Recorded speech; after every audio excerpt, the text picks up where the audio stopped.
So let's take a look at state. So here we have our prototypical state machine. We have something here, we have a feedback loop, we have something here, something coming in.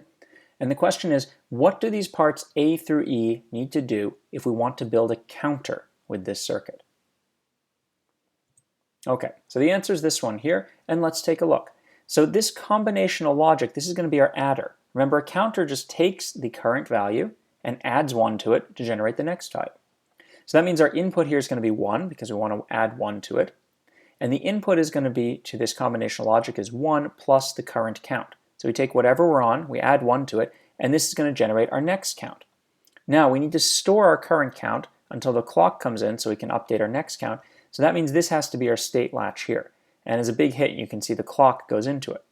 The state latch is going to take the input from the input here and store it to the output when the clock comes through.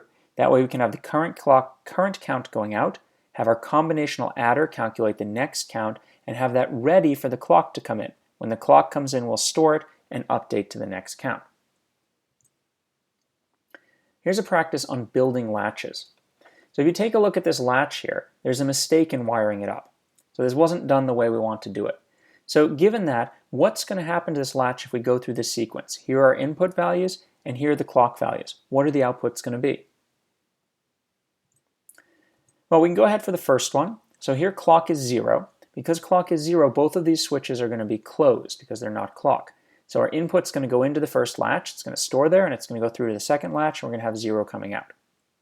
Now when the input changes to 1 and the clock is still 0, the input 1 is going to go right through it as well. Down here, however, when clock turns to 1, this gate is going to open. So when this gate opens, we're not going to be able to send anything in. So nothing's going to go in, we'll have the value we had before, which is 1, but that's not going to get to the next latch either.